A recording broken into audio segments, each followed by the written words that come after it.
twifuje gusobanura ko nta muntu wakorera ijuru ngo aribone biciye mu byo akora, biciye mu gutunganira Imana kwe, biciye mu kugerageza kumvira amategeko y'Imana, mu kugerageza kubahiriza gahunda z'idini cyangwa se itorero rye, gusenga cyane, kwiyiriza ubusa, gukiranuka kwe, n'izindi nzira umuntu agerageza kunyuramo kugira ngo azabane n'Imana, kugira ngo azajye mu ijuru.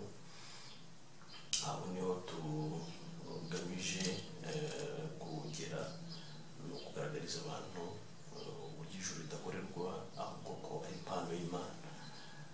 Uko tuzagenda twegera imbere rero, tuzagenda turushaho gusobanura kandi twiringiye Imana ko izabyumvisha neza abadukurikiye. Uyu munsi rero twifuje gukomeza ikiganiro mu gice cya mbere. Twari twarebye uburyo icyaha gifite imigabane ibiri, umugabane w'ibyiza n'uw'ibibi. Reka mvuge ko ibibi nyine umuntu akora n'ibyiza bye Imana ibikubira hamwe ikabona ntari bibi, hashingiye ko bikomoka ku giti cy'ubwenge bumenyekanisha ikibi n'icyiza twaririyeho muri Edeni tukiri muri Adamu. Iyo niryo pfundo rikomeye abantu batazi.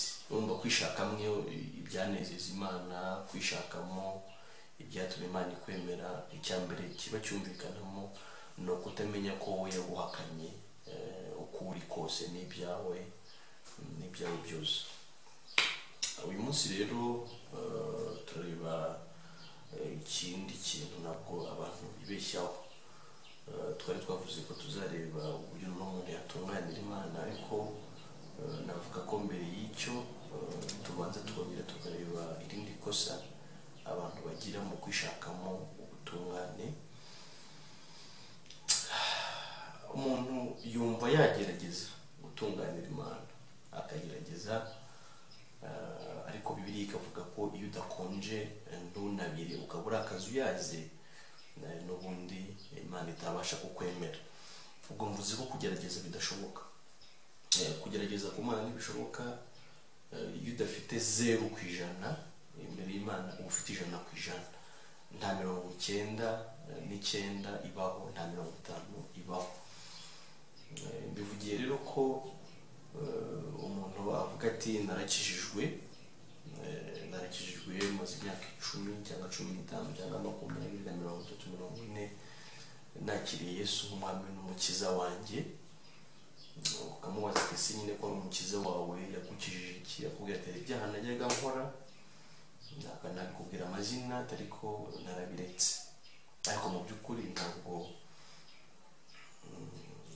ariko gukizwa, kuko ibyaha wanabireka bitabaye ngombwa gukizwa. Hari n'ibintu umuntu areka kubera imyaka runaka amaze kugeramo, ukavuga uti ndi umupapa, ngomba kwiyubaha, mfite abakwe bandeba, mfite abakazana, mfite abuzukuru bagomba kundebaho. Nabyo ubwabyo bigatuma uhindura imibereho yawe. Ushobora kuvuga uti ndi umukobwa nkeneye umugabo, kandi abagabo bakunda abakobwa b'imico myiza. Nabyo bikaba byatuma wiha ingamba zo kugira ibyo ureka. Ushobora gutinya amategeko, ukavuga uti amategeko ubwayo y'igihugu ashobora kumpana ndamutse nitwaye gutya na gutya, ibi bikaguhindura.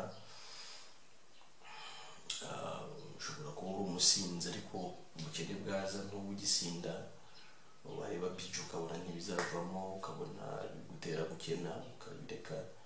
Ukavuga ko wakijijwe, ukavuga ko wagannye Imana, ko Imana yaguhinduye, ariko ari ibihe, ari iminsi igenda bihindura. Ibi byose birashoboka. Ntabwo akorosa agakiza iyo umuntu akubwira ati nakoraga ibi narabiretse, ngo narakijijwe. Hariho n'abantu b'imfura mu buryo bw'abantu badakora ibyo byose. Hari n'uburere mboneragihugu, rwihishwa, ikinyabupfura cyo mu rugo. Ibyo byose ntabwo biza kuba impamvu yo kuvuga ko wakijijwe kubera ko hari ibintu runaka bibi udakora. Navuga rero ko mu by'ukuri abantu benshi aho niho bashakiye agakiza, mu kugira ibyo bareka mu byo bakoraga, bakavuga ko ubwo bakijijwe. Uwo muntu rero yakubwira ko yakijijwe muri ubwo buryo, nyamara iyo uhindukiye ukamubaza akubwira ko hari ibindi nyamara bibi n'ubundi bikeya wenda ajya yibonaho. Ukibaza rero ibyo bike byo yibonaho nimba bitazamurimbuza, nimba agakiza kwawe kureka ibyaha ariko akaba ari byanze gushiraho, ukibaza si ibyo ntibizakurimbuza. Nashatse rero ko tuganira aho hantu kuko nta n'umwe uguhamiriza ko yabiretse burundu 100%, ahubwo akubwira ko hari ibyo yaretse ariko ko hari utundi dukeya tugihari. Ndavuga nti rero nimba hari udukeya tugihari, urumva ko n'ubundi uri mubi, kandi ahavutwa dukeya hanava n'ibindi byinshi, cyangwa se ahavutwa wita dutoya hanava n'ibinini. Noneho haba harimo no kwivuguruza gukomeye, kuko bivuga ngo Yesu yagukijije ibyaha binini nko gusambana no kwiba n'ibindi, ariko ngo ibitoya byo biracyahari, uracyarwana nabyo. Nabwo umuntu yakwibaza ese ni gute Yesu abasha gukiza umuntu ibyaha binini ariko kumukiza ibitoya bikamunanira? Ntekereza ko ahubwo ibitari byo byagakize vuba, hanyuma ibinini bigakira bitinze, niba koko ari umuti wanyweye, nta muti wamukiza ibintu bikomeye, hanyuma dutoya tworoheje akaba ari two unanirwa gukiza. Ariko ubwo ndashaka kuvuga ko atari Yesu nyine umuntu aba yarahuye nawe, ahubwo ni ukumwibeshyaho, ni ukwishuka, ariko ni inzira igiye kugwamo abantu benshi cyangwa yanaguyemo benshi. Ariko navuga ngo wowe udukurikira, ahari Imana ikugiriye ubuntu, wahishurirwa uburyo umuntu akizwa nyirizina. Agakiza n'iki, umuntu akizwa gute? Nuko ndabishingira rero ku ijambo riba muri Yakobo ibice 2, Yakobo ibice 2 umurongo wa 10 n'uwa 11, umurongo wa 10 ko ibice 2 umurongo wa 10 n'uwa 11, aravuga ngo umuntu wese witondera amategeko yose agasitara kuri rimwe aba ayacumuye yose. Kuko uwavuze uti ntugazambane niwe wavuze uti ntukice, nuko rero nudasambana ariko ukica uba ucumuye amategeko yose. Urumva ko iyo witondera amategeko yose y'Imana ariko ugasitara ku itegeko rimwe, amategeko uba wayacumuye yose. Ni ikintu dukwiye kumva neza, ko niyo wakubahiriza 99% ukananirwa 1%, ufite 0% n'ubundi ufite 0%. Ntabwo Imana izareba uwagerageje, ntabwo Imana izareba uwaretse bikeya, ahubwo Imana yari ikeneye gukiranuka kwayo kuzuye kutagira inenge. Niyo mpamvu nyine twabonye n'ubundi mu kijyambere ko ngo yanditswe mu Baroma 3:23 abantu bose bakoze ibyaha ntibashyikira ubwiza bw'Imana. Urumva Imana yashaka ubwiza bwayo, na n'ubu ni bwishaka, irashaka umuntu ufite ubwiza bwayo butagira icyaha. Imana ntihinduka, wowe none uba wakoze ibyo bita byiza, ejo uba wakoze ibibi. Imana yo ntabwo ihinduka, ngo nta n'igice cyo guhinduka igira. Umuntu rero Imana ikeneye ni umeze gutyo. Imana ishaka ufite gukiranuka kutarangwa mu icyaha, utigeze kugira icyaha, utazigira kunagira icyaha. Uwo niwe wawushyikiriye bwa bwiza bw'Imana ijambo ry'Imana risaba. Nuko ubwo rero navuga nti ntukarebe wa wundi utaba mu rusengero, utasenga, udakora nk'ibyo ukora, utuzura imyuka, utajya mu butayu, wamudutanga icya 10 n'amaturo, wa wundi uvuye turiya ni umunyabyaha cyane. Ati ngeweho ndagerageza kubera ko mba mu rusengero, nubwo nanjye ari dukeya nuhora twaha, ariko byibura ngewe hari icyo murusha, ntacyo murusha, kuko nyine twabonye ko uwubahiriza 99 akicaye rimwe n'ubundi ni nk'utubahiriza na rimwe. Uretse ko n'amategeko ubwayo tuzayarebaho, tukazareba amategeko yariyo, kuko hari abayitiranya bakavuga bati amategeko ni 10, ariko usomye ibitabo 5 bibanza byo muri Bibiliya byitirirwa Mose, nibwo ubona neza amategeko icyo ari cyo. Nibyo koko hari amategeko 10 yari rwose tubyamabuye, ariko amategeko sayo ngayo gusa, ahubwo amategeko menshi arenze uko abantu bayatekereza, ndetse nta n'uko abantu bayazi.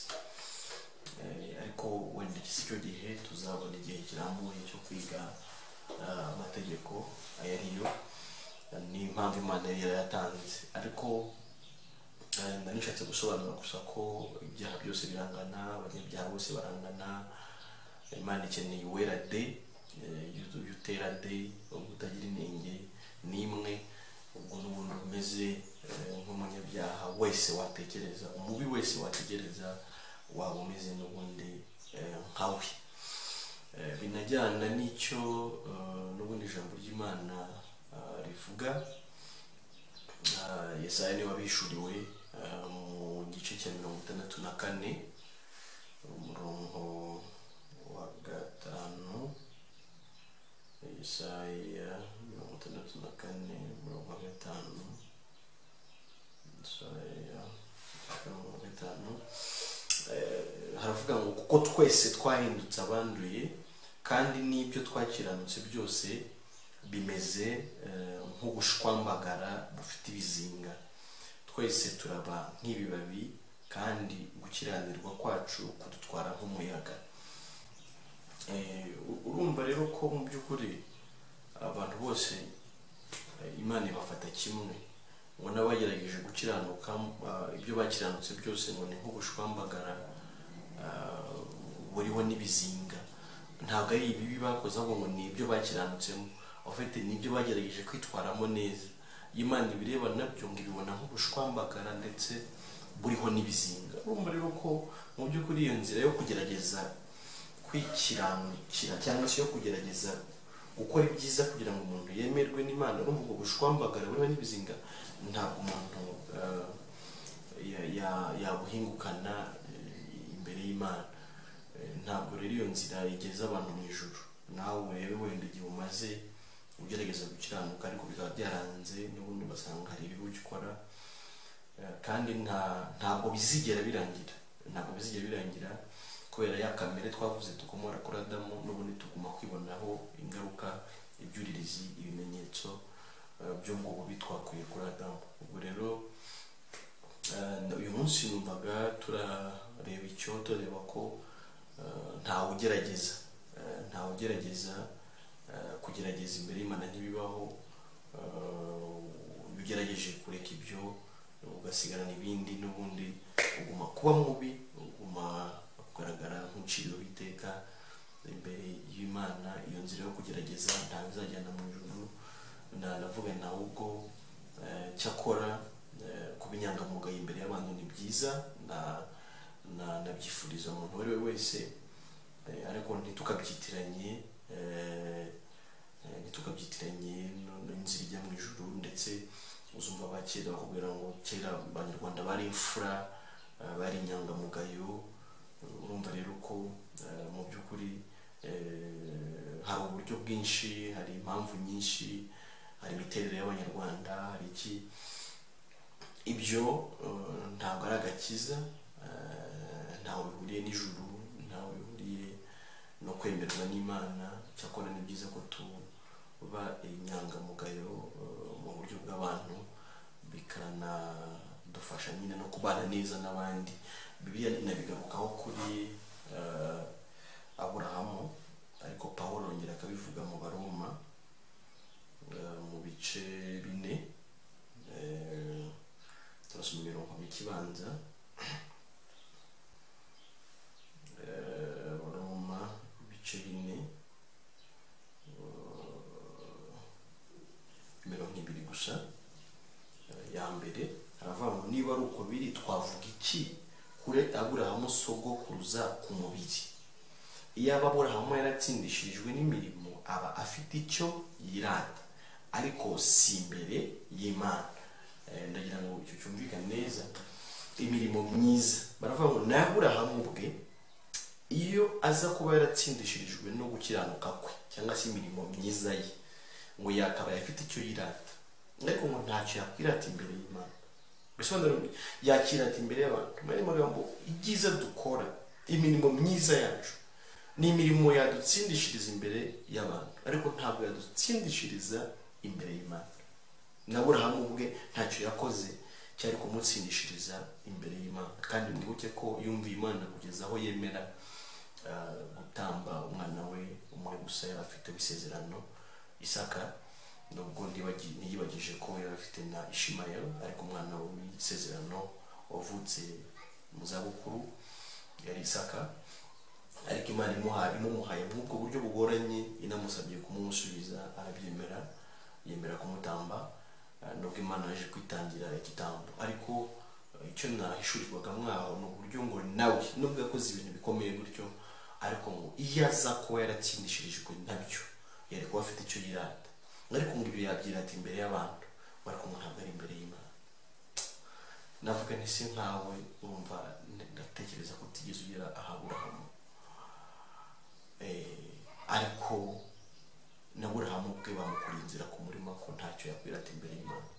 Sinzi rero wowe nimba wakibona, ntabwo nzi nimba wabona icyo birata, ariko reka dufatanirize hamwe kwemeranywa n'Imana ko ntacyo dufite twagaragaza imbere yayo. Twese dupimwa imbere y'Imana, tugaragara twanduye, tugaragara tutari beza, tugaragara dutsinzwe, hashingiye kuri kamere yacu n'imbuto zikomoka kuri iyo kamere.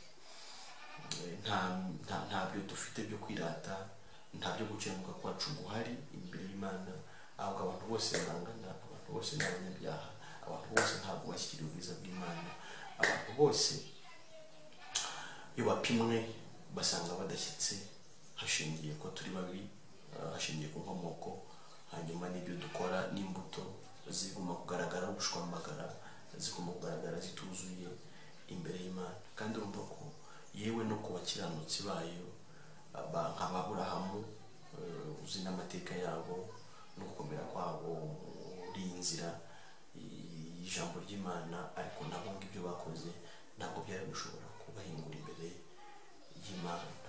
Navuga rero Imana ishimwe, ahari byaba byumvikanye,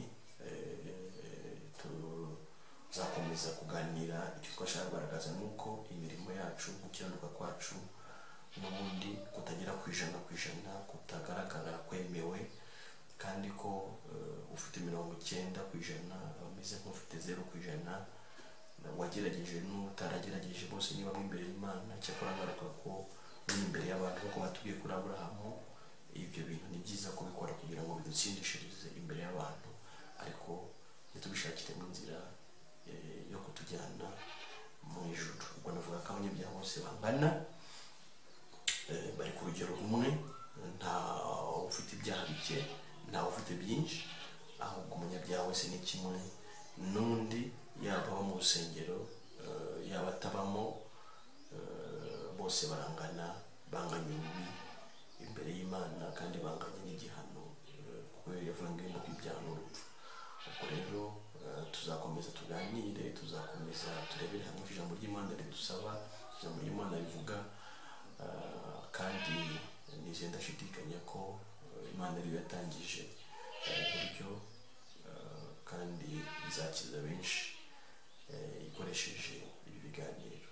Imana ishimwe ku bwanyu mudukurikira, Imana ishimwe ku mwanya wanyu muba mwatanze, Imana ishimwe ko muzakomeza no gutanga ibitekerezo kugira ngo murusheho gusobanukirwa no kubaza icyo wakumva udasobanukiwe ku byo tuba twavuze. Watwandikira cyangwa se ukaduhamagara, nimero